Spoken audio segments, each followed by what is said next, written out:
ওনাকে ওনার মূল্যবান বক্তব্য প্রদান করার জন্য বিনীতভাবে অনুরোধ করছি।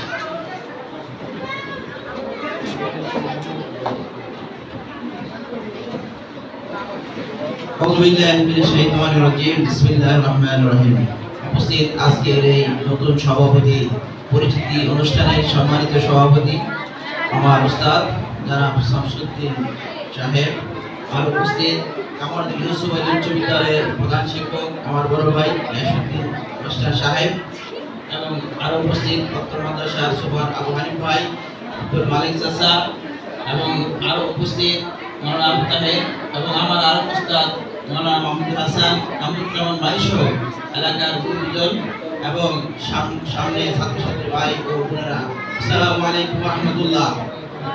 আমি প্রথমে তাদেরকে ধন্যবাদ জানাবো এবং দাতা সদস্যদের ধন্যবাদ জানাবো, যারা জীবিত আছে তাদের জন্য দোয়া করব, এবং যারা মৃত্যুবরণ করেছেন তাদের জন্য আল্লাহ রাব্বুল আলামিনের কাছে দোয়া করব যেন আল্লাহ রাব্বুল আলামিন তাদেরকে জান্নাতুল ফেরদাউস নসিব করেন। তারা 1976 সালে স্বাধীনতার পরে যখন দেশের অর্থনীতি নাজুক পরিস্থিতি ছিল, সেই সময় এরকম একটি মাদ্রাসা প্রতিষ্ঠা করার জন্য চিন্তা করেছে।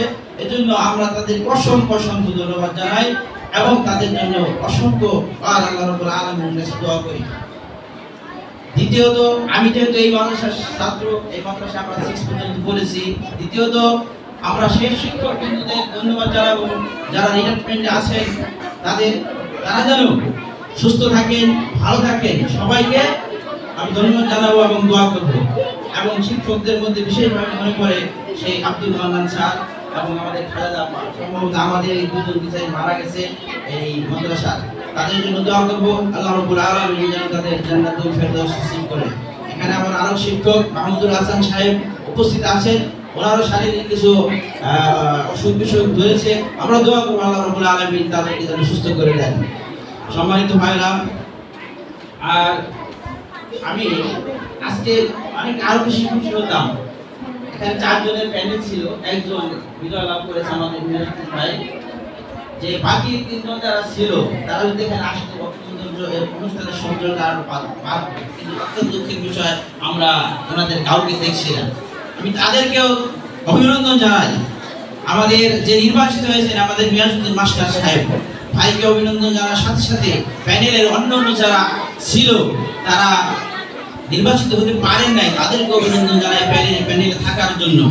এবং আসলে চূড়ান্তভাবে নির্বাচিত হওয়াই সবকিছু না, এখন হয়তো ওরা নির্বাচিত হতে পারে নাই, ভবিষ্যতে হবে আমরা আশাবাদ ব্যক্ত করি, এর জন্য মন খারাপ করার কিছু নাই। সম্মানিত ভাইরা, আমরা যে কোনো প্রতিযোগিতায় অংশগ্রহণ করব, প্রতিযোগিতার যে রেজাল্টই হোক না কেন আমরা সেটা মেনে নেব। এটাই হলো আল্লাহ রাসূলের এবং ইসলামের সুন্নাহ। বর্তমানে চরম এবং গরম এই নীতি থেকে আমাদের বেরিয়ে আসতে হবে, তবেই আমরা মানুষের মতন মানুষ হতে পারবো এবং আমরা এগিয়ে যেতে পারবো। কিন্তু কোনো একটা বিষয় নিয়ে যদি আমরা চরম পন্থা অবলম্বন করি, সেটা আমাদের জন্য আসলে সবার জন্য ক্ষতিকারক। আসলে কি বলবো, এই মাদ্রাসায় যখন আমরা পড়েছি, এই মাদ্রাসার বিভিন্ন অনুষ্ঠানের জন্য, অবকাঠামো নির্মাণের জন্য, ঘর তোলার জন্য আমরা কিন্তু বাড়ি বাড়িতে বাঁশ সংগ্রহ করেছি, ধান সংগ্রহ করেছি। আজ বলতে কোনো লজ্জা নাই। আর সেই মাদ্রাসা এখন 6 তলা ভবন হয়েছে, আর অবকাঠামো অত্যন্ত সুন্দর হয়েছে। এর জন্য আমরা আল্লাহ রাব্বুল আলামিনের কাছে শুকরিয়া জ্ঞাপন করছি। সাথে সাথে ছাত্র ছাত্রীদের যেমন কথা ছিল সেভাবে কিন্তু আমরা লক্ষ্য করছিলাম। এই জন্য আমাদের এলাকাবাসী সবাইকে সচেতন হতে হবে। আমাদের এই দিনী প্রতিষ্ঠান সাথে সাথে আধুনিক শিক্ষার যে সমন্বয় মাদ্রাসার মধ্যে এটা পাওয়া যায়।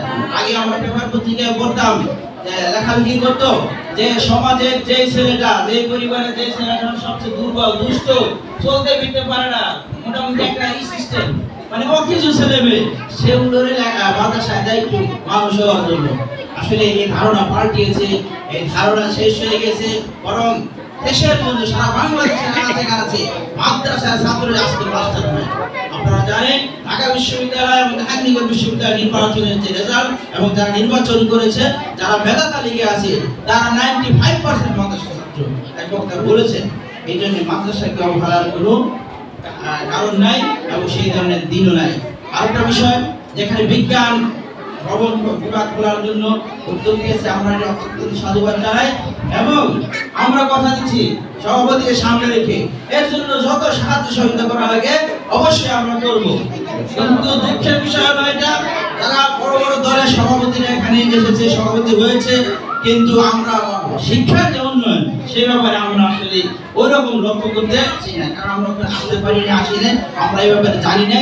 আমরা হয়তো ভেবে নিয়েছিলাম যে এখানে বিজ্ঞান বিভাগ আছে, কিন্তু এটা অত্যন্ত দুঃখের বিষয় যে প্রভাব প্রতিপত্তি সব কিছু থাকার ক্ষেত্রেও পরেও মাদ্রাসা উন্নয়নের জন্য সেরকম আমরা কিছু দেখছি না।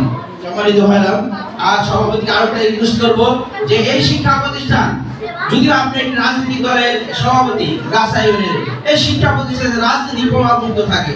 আমরা এনি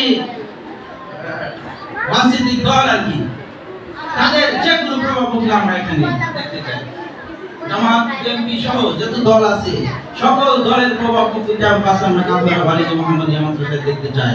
আমরা শিক্ষা নিয়ে কাজ করব, এখানে ক্যাম্পাসের ভিতরে আমাদের কোনো রাজনীতি না, আমরা শিক্ষা নিয়ে থাকবো। এই মাদ্রাসাকে রেজাল্ট এবং ছাত্রছাত্রীর দিক দিয়ে আমরা গাজীপুরের মধ্যে একটি গণ্য করার মতো একটা প্রতিষ্ঠানের জন্য আমরা পরিণত করতে পারি, সেই দিকে চেষ্টা করবো। সম্মানিত ভাইরা, এই একটা মহিলা মাদ্রাসা আপনি গাজীপুরে আমরা সকালবেলা হিসাব করলাম মাত্র দুই তিনটা আছে, অত্যন্ত একটা মানে খুবই ভালো পজিশনের মাদ্রাসা। আমরা আশেপাশে যারা অভিভাবক আছি তারা যদি একটু সচেতন হই, এই মাদ্রাসাকে আমরা কিন্তু একটি ভালো প্রতিষ্ঠানে নিয়ে যেতে পারবো। আমরা সকলের প্রতি আবেদন যে আসলে আমরা যেন সেই প্রচেষ্টা আমরা করি। পরিশেষে আমি বলবো এলাকার সকলকে রিকোয়েস্ট করবো যে আমাদের দুইটা তিনটা বাচ্চা থেকে আমরা একটা বাচ্চা যারা মাদ্রাসায় দিই, হ্যাঁ, এবং এটার জন্য না ভাবি যে মাদ্রাসায় পড়লে আসলে কি হবে, এখন সবই হতে পারবে।